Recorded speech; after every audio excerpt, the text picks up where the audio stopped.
La entrada en vigor de la Constitución de Montecristi, que ustedes recuerdan es en el año 2008, y luego el CONTAC le da un espaldarazo fuerte a la descentralización y plantea que este sistema sea un sistema obligatorio y progresivo bajo los principios de equidad territorial, unidad, solidaridad, coordinación, corresponsabilidad, subsidiariedad, complementariedad, participación ciudadana y sustentabilidad del desarrollo. El Ecuador tiene un modelo de descentralización, y eso es importante conocer. Todos los países tienen un modelo de descentralización distinto. El Ecuador planteó un modelo que permita hablar ante todo de principios, es decir, que sea solidario entre todos los diferentes niveles de gobierno, que piense en la redistribución, en la complementariedad, que no sea un modelo competitivo, ¿no?, que coordine y sienta que existe corresponsabilidad de lado a lado, es decir, que coordine con todos los niveles de gobierno, que tengamos un ejecutivo que entienda que descentralizar no es dejar una responsabilidad, sino tener una responsabilidad mucho más fuerte en el hecho de que la competencia funcione bien aunque esté en otro nivel de gobierno. Subsidiario, que quiere decir que privilegia justamente la gestión de los servicios y se complementa con un Estado mucho más cercano en el caso de que exista la necesidad de un nivel de gobierno, sustituya a otro de manera temporal. Esto nos pasó en el terremoto que tuvimos en la costa del país, en donde algunos GATS tuvieron que asumir competencias de otros de manera subsidiaria. Equidad territorial, este es como el eje fundamental de la descentralización. Está pensada la descentralización no como un fin, sino como un medio para alcanzar la equidad territorial. Después de haber tenido un país bicéfalo entre Quito y Guayaquil, ¿cómo hacer que tengamos un país en donde todos los cantones, todas las parroquias, las provincias tengan los mismos derechos? Y además de eso, que sea sustentable, ¿no?, que priorice las potencialidades y capacidades de cada territorio, su vocación e integralidad dentro de sus regiones o sus zonas. Se pensó también así que tenga presente que la descentralización no puede funcionar si no tenemos una descentralización administrativa, política y financiera. Antes del 2008 teníamos una especie de descentralización, sobre todo política, ¿no? GATS que lo que querían era el control político, pero no estaban administrando sus recursos, no estaban tomando decisiones. Teníamos unas funciones en el gobierno central y otras en los gobiernos locales. La idea es que puedan tener todo el poder efectivamente, que desarrollen estos tres elementos fundamentales: la descentralización administrativa, política y financiera. ¿Qué entendemos por descentralización política? Entendemos la necesidad de tener autoridades con liderazgo y con suficiente decisión sobre su territorio, que puedan planificar, regular, controlar, gestionar, establecer su modelo de desarrollo territorial, que esté integrado por los 4 niveles de gobierno. Estamos hablando también del nivel regional que plantea la Constitución, de las provincias, de los cantones, tal y cual está asumido en la Constitución. Que tengamos niveles de gobierno con facultades legislativas y ejecutivas. Esto también antes del 2008 lo teníamos de manera parcial. Es decir, si queríamos ejecutar algo, necesitábamos convenios, digamos, por cada una de las facultades para ejercer la competencia. Valga la pena decir que de lo que nosotros hemos rastreado, ninguna competencia entregada antes del 2008 ha recibido un solo centavo, cuando estábamos dolarizados, ¿no? Es decir, era una transferencia de papeles para que se ejerzan las competencias sin recursos. La capacidad de desarrollar sus propias estrategias de desarrollo local vinculadas a objetivos nacionales. Aquí esto depende de los liderazgos territoriales. Tenemos GATS que tienen todas las competencias, pero les falta liderazgo, ¿no? Es decir, tomar el rumbo de su territorio, afrontar también la problemática política de una nueva competencia. En el caso de la competencia de tránsito y transporte, que es una competencia compleja, fuerte, se necesitaba pues dialogar con los transportistas, por ejemplo, con los ciclistas, con los taxistas, con la ciudadanía en general. Al inicio tuvimos resistencia de que los gobiernos locales quieran asumir esta competencia, justamente porque era bastante compleja. Entonces, cuando hablemos de descentralización, sinceremos también el debate. Viene un conjunto, ¿no es cierto?, de aristas que no necesariamente todas van a ser positivas o todas tienen que ver solamente con recursos, tienen que ver también con el manejo político del territorio. Y un sistema de participación ciudadana por nivel de gobierno que nos muestre lo que la población necesita en función de sus diferentes dinámicas territoriales. Y aquí ustedes que estudian el territorio sabrán que la participación ciudadana es de lo más variada. Participación ciudadana realmente democrática, otra participación en cambio que solamente socializa lo que hace una autoridad local. El sistema del Ecuador plantea una descentralización profunda en donde sean los ciudadanos quienes definan el futuro de sus territorios. En descentralización administrativa comprendemos como el conjunto de instituciones, planes, políticas, programas, actividades relacionadas con el ejercicio de la competencia, guardando autonomía, coordinación, complementariedad, subsidiariedad, a fin de alcanzar los objetivos relacionados con la construcción de un país democrático, solidario e incluyente. Aquí es importante decir que, y digamos, yo siempre me pongo de parte de los gobiernos locales, es obviamente mi función, pero creo que una de las lecciones aprendidas es la importancia de verle al Ecuador como un país efectivamente unitario, ¿no? Cuando nosotros hablamos de la necesidad de que el gobierno central mantenga, por ejemplo, la información nacional, ¿no?, que defina sobre eso, porque sí es necesario la información nacional, hablamos de una diferencia entre centralidad, ¿no es cierto?, y centralismo. La importancia de la centralidad en ciertos aspectos, por ejemplo, una política nacional clara, en una hoja de ruta y en una planificación clara del sector, en un sistema de información que mantenga, por ejemplo, a todos los municipios conectados al día en la información que están generando sobre cierta competencia. Es importante entonces pensar que el sistema del Ecuador es un sistema unitario en donde quien rige la política nacional sigue siendo el gobierno central.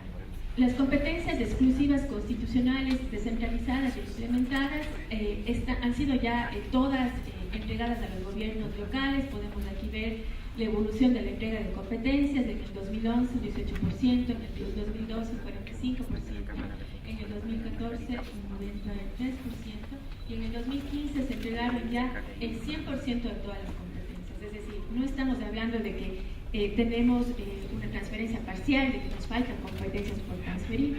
En este momento todos los niveles de gobierno tienen todas las competencias que planteó la Constitución en el año 2008. Las competencias transferidas son riego y drenaje, cooperación internacional no responsable, tránsito, transporte terrestre y seguridad vial, patrimonio cultural, y las competencias reguladas son dragado y relleno hidráulico, forestación y reforestación, áridos y pérfidos, gestión ambiental, fomento de actividades productivas, vialidad, protección y socorro de incendios, desarrollo de las actividades turísticas.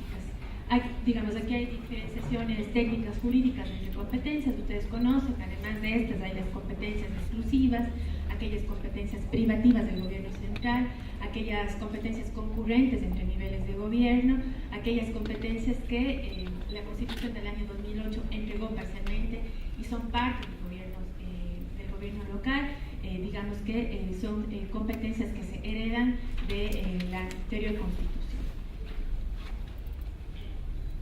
Por la transferencia de nuevas competencias, que es lo que plantea la Constitución, se transfirieron, digamos así, también nuevos recursos. Tenemos en la competencia de riego y drenaje, la competencia de tránsito, transporte terrestre y seguridad vial, y la de patrimonio arquitectónico y cultural, que, digamos, les mostramos estas tres como un ejemplo. Mantienen fórmulas de equidad territorial en donde los recursos llegan de manera automática a los gobiernos locales. Entonces rompemos esa negociación de recursos que teníamos antes por las competencias, dependiendo de la fuerza política de la autoridad local, cuántos recursos consiga, digamos, ¿no? A un modelo en donde tengamos fórmulas claras, basadas en diferentes aspectos, dependiendo de la competencia. En riego, por ejemplo, el número de hectáreas que se necesitan regar, la extensión territorial, el número de habitantes. En la competencia de tránsito y transporte, basado en el número de vehículos, en el tamaño del cantón, los vehículos que efectivamente se matriculan, etc. Y en la de patrimonio cultural nos referimos a la densidad patrimonial frente a la población. Por lo tanto, son fórmulas que se discuten alrededor de un año con los gremios, con el Consejo Nacional de Competencias, con las CEPLADES y con el Ministerio, obviamente, de Finanzas y el Ministerio Rector, que va a descentralizar la competencia, de tal manera que los recursos sean automáticos, no negociables en cada año, sino que efectivamente estén basados en una fórmula de equidad territorial para garantizar que los recursos lleguen a todo el territorio, ¿no? Así tenemos que en el periodo 2011-2017 se transfieren en riego 291 millones, en el caso de tránsito, transporte terrestre y seguridad vial, 378 millones, todavía no cerramos el año 2017, y en el caso de, en el año 2018, y en el caso de patrimonio cultural, alrededor de 20 millones de dólares, ¿no?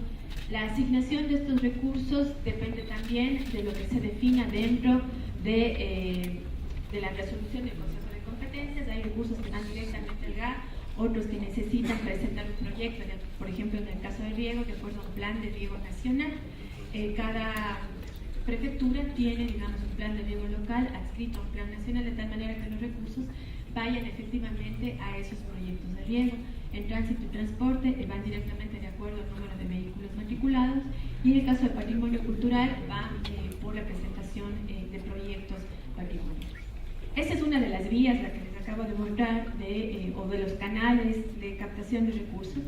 Hay otra que es la descentralización financiera, que es otra que está en la Constitución, que plantea el modelo de equidad territorial y que se alimenta del 21% de ingresos permanentes del presupuesto general del Estado y el 10% de recursos no permanentes del presupuesto general del Estado.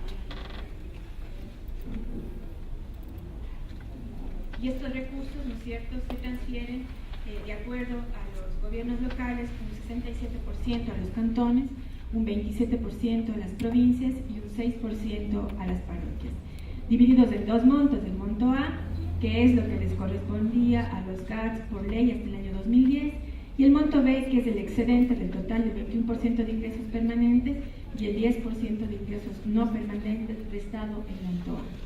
¿Cuáles son los criterios para la distribución? Primero, población, densidad poblacional, necesidades básicas insatisfechas, logros en los mejoramientos de niveles de vida, el esfuerzo administrativo, el esfuerzo fiscal, índice de cumplimiento de metas. Recientemente el Consejo Nacional de Competencias definió que el peso de los ponderadores esté ya no solamente en la población, ni tampoco en las necesidades básicas insatisfechas, aunque sigue siendo parte de la fórmula, pero sí en el esfuerzo administrativo y en el esfuerzo fiscal y en el cumplimiento de metas para incentivar a los GACs a la obtención de sus propios mecanismos también de generación de recursos. Pero con el sistema anterior, si podíamos llamar sistema anterior, la repartición de recursos era bastante complejo, politizado, desordenado, y generaba una alta concentración de los ingresos por parte del gobierno central, ¿no? Entonces teníamos recursos transferidos por preasignaciones de acuerdo a un sinnúmero de leyes, recursos transferidos a un cantón o a una provincia de acuerdo a las negociaciones políticas de la competencia. Había competencias que se entregaban, que se devolvían, que se pedían, etc. Y recuerden que esto era sin recursos, digamos, pensados de manera predecible, automática, etcétera, ¿no? Y pasamos a un modelo que ha crecido un 21% durante el año 2011 y 2017, y solamente en el año 2016 y 2017 ha crecido en un 8%, ¿no?, a todos los niveles de gobierno, sumando el monto A, el monto B y la transferencia. Obviamente aquí tenemos los datos de la transferencia total. Podemos decir entonces que en este momento los gobiernos locales tienen mayores recursos para ejecutar sus competencias, son recursos totalmente predecibles, transparentes, cada GAC conoce cuántos recursos se van a recibir cada año. El modelo de equidad territorial está también consolidado. Durante el periodo 2011-2013 los ponderadores buscaban la equidad territorial y en este momento premian la eficiencia de los GACs. Aquí tenemos señalado los GAC provinciales, municipales y parroquiales. Todos reciben mayores recursos cada año. Podemos ver el crecimiento también 2016-2017, que es significativo en un 8%. El modelo de equidad territorial planteaba también reducir el Gini de transferencias per cápita. Finalmente, digamos, la descentralización, además de ser un proceso político y técnico complejo, finalmente lo que quería es que podamos hablar de que existe mayor equidad en los territorios, de que la gente está viviendo mejor con autoridades locales que están manejando sus propias competencias. El coeficiente de Gini de las transferencias per cápita por monto B es bastante pequeño y tiene una tendencia a la baja, cumpliendo justamente el objetivo del MEP. Recuerden que el Gini, mientras más se acerca a cero, significa que existe mayor equidad. Las diferencias de las asignaciones se deben a que existen unos gaps más eficientes que otros y considera criterios de eficiencia. También, digamos que una de las lecciones aprendidas en los temas de descentralización es que no necesariamente el punto central son los recursos. Hay gaps que, aunque tengan recursos y no exista capacidad técnica operativa, los recursos se quedan sin poder ser ejecutados. Por lo tanto, a la par de la importancia de entender que obviamente los recursos son fundamentales, se necesitan niveles de gobierno muy fortalecidos, capacitados y que tengan niveles de eficiencia importantes en el servicio público.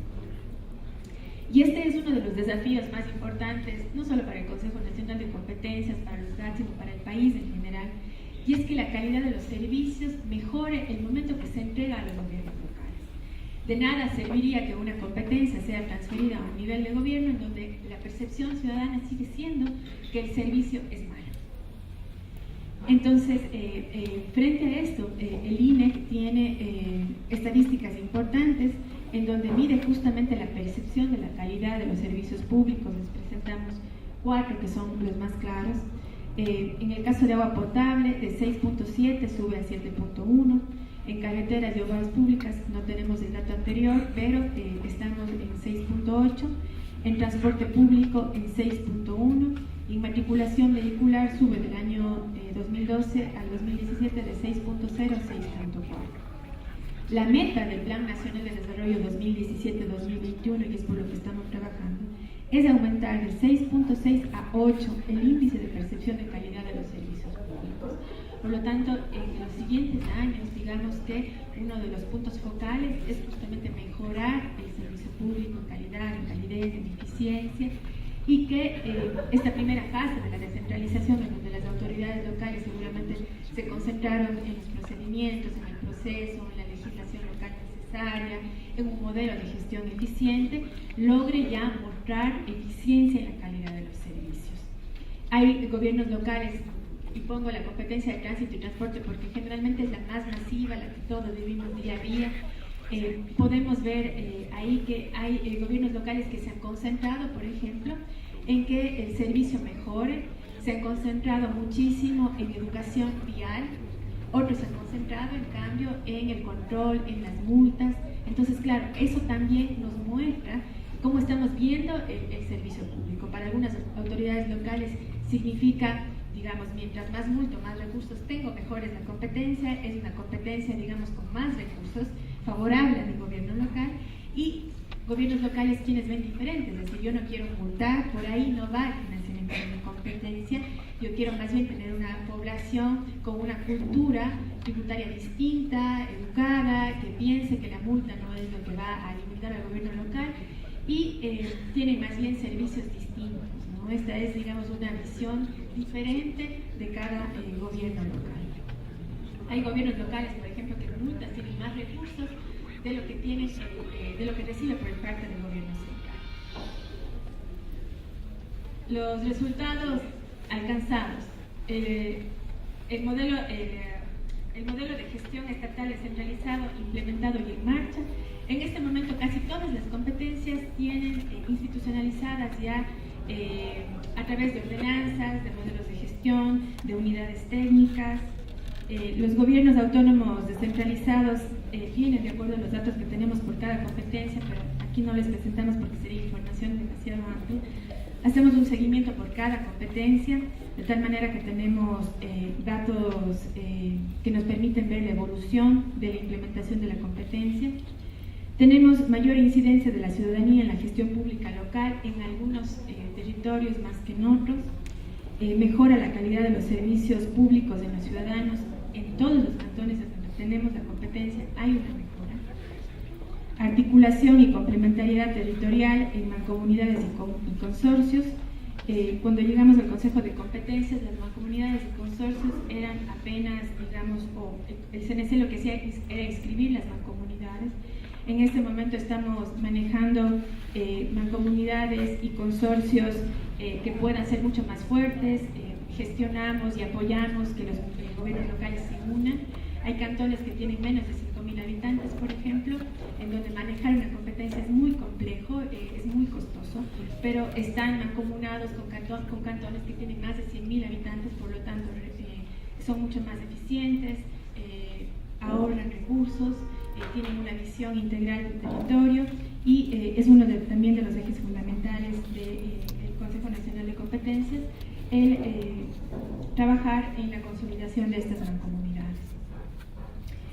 Y la promoción de la equidad territorial, es decir, tener proyectos nacionales distribuidos en todo el territorio nacional y ejemplos de gobiernos locales muy pequeñitos que manejan la competencia mucho mejor que municipios grandes, ¿no? Por ejemplo, en el caso de Zaruma, el municipio de Zaruma maneja la competencia de patrimonio cultural mucho mejor que el municipio de Cuenca o el municipio de Quito, que son ciudades patrimoniales de muchos años y con muchos técnicos, ¿no?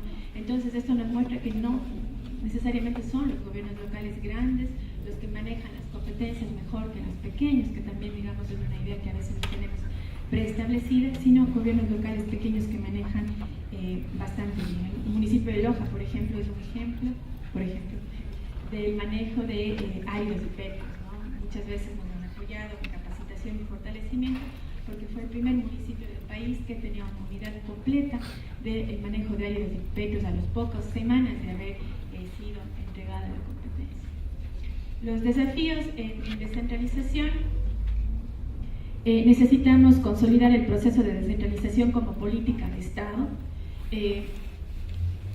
Muchas veces se complejiza la descentralización cuando, a pesar de que existe claridad en el Ejecutivo, claridad en los gobiernos locales, encontramos, por ejemplo, que tenemos leyes que están en contra del espíritu que la Constitución manda como un Estado descentralizado, ¿no? Entonces, encontramos artículos que están justamente volviendo a centralizar ciertos temas, reglamentos que de parte del Ejecutivo se aprovecha para aquellas cosas que están descentralizadas a través del reglamento volverlas a centralizar. Esta es una lucha constante en los temas legislativos. Necesitamos que se vea como una política de Estado también para que las universidades públicas puedan tener especialistas en las nuevas áreas descentralizadas. Una de las asimetrías más grandes que tenemos es justamente la diferenciación de capacidades técnicas entre unos territorios y otros, la competencia del patrimonio cultural, la competencia del riego, son competencias bastante especializadas, con muy pocos técnicos en el país. Está descentralizada para todo el país, pero los técnicos generalmente están ubicados en ciertas zonas. Entonces, en este momento uno de los grandes desafíos es que se vea como una política de Estado, que la descentralización pueda permear en todos los niveles y tenga corresponsabilidad con todos. Fortalecer la institucionalidad y capacidad del gobierno central y de los gobiernos autónomos descentralizados. Esto, les decía, depende mucho del liderazgo político de cada autoridad. Hay autoridades que a las pocas semanas de haber descentralizado la competencia la están manejando muy bien, es decir, se prepararon con anticipación, tenían una ordenanza ya elaborada, tenían un modelo de gestión listo, solamente esperaban que la competencia sea descentralizada. Y en otras ocasiones nos ha tocado visitarles a las autoridades locales que no quieren asumir la competencia, que no les gusta la competencia, que les parece compleja, que no hay suficientes recursos, que no les favorece políticamente. A pesar de que les decimos que es obligatorio, todavía tenemos, por ejemplo, en el caso de las prefecturas que no quieren asumir la competencia ambiental al momento. Es decir, sí nos falta también ahí, sí será relevante, no todas las centralidades de Quito, digamos, hay centralidades menores, en el caso de provincias a cantones, de cantones o parroquias, municipios que hacen mayores inversiones en el casco urbano, pocas inversiones en barrios pobres, o prefecturas que se concentran en ciertos lugares poblados, dejando de lado el área rural. Entonces hay un centralismo en diferentes niveles que no solamente tiene que ver con el nivel central. Incentivar el incremento de ingresos propios, a pesar de que el BEDE nos ha dicho que más o menos de un 27% ha disminuido la dependencia de los gobiernos locales al gobierno central. Existen todavía municipios y prefecturas que dependen 99% de las transferencias del gobierno central. Es decir, que no están recuperando los servicios a través de tasas, de contribución de mejora, etc. A veces ni siquiera en agua potable y alcantarillado, ¿no? Entonces, ahí también hablar de la necesidad de tener sus propias finanzas nacionales, de incentivar una cultura tributaria obviamente discutida en el territorio, pero que permita que también el gobierno local genere sus propios recursos. Un ejemplo de esto es Esmeraldas. Entiendo que el alcalde de Esmeraldas va a estar acá y él nos va a mostrar justamente lo que estaba recaudando Esmeraldas frente a lo que recauda ahora, que es un dato importante, y también estamos hablando de un municipio mediano. Fomentar la gobernanza y la articulación de actores territoriales. Aquí necesitamos, digamos, gobiernos locales con una madurez política mucho más fuerte, es decir, dependiendo del partido político, a veces articulo o no la competencia, a veces de mancomunidades que se deshacen de acuerdo a las afinidades políticas del momento, y para poder estabilizar un modelo de descentralización que no esté al vaivén político, sí necesitamos una cultura política distinta de parte del gobierno central, de los gobiernos locales y de la propia ciudadanía, que permita ver a la descentralización como un modelo estructurado, fuerte. Les pongo un ejemplo, en el caso de los transportistas, por ejemplo, transportistas que en un momento dado quieren que la competencia regrese a la Agencia Nacional de Tránsito, transportistas que quieren que se queden en los municipios de acuerdo a donde les conviene más estar, ¿no? Entonces, también ciudadanos mucho más responsables, que no jueguen a la política, sino que vean qué es lo mejor para el país y para los ciudadanos. Impulsar una mayor participación y corresponsabilidad ciudadana en las acciones de los gobiernos autónomos descentralizados. Tenemos registrados niveles de participación importantes, como les decía, depende del nivel de gobierno, ciudadanos que están muy bien informados y saben de quién es la competencia, saben a quién apoyar, a quién reclamar, y en otros casos una desorientación, en el caso de ciudadanos que no conocen con claridad a quién pertenece la competencia.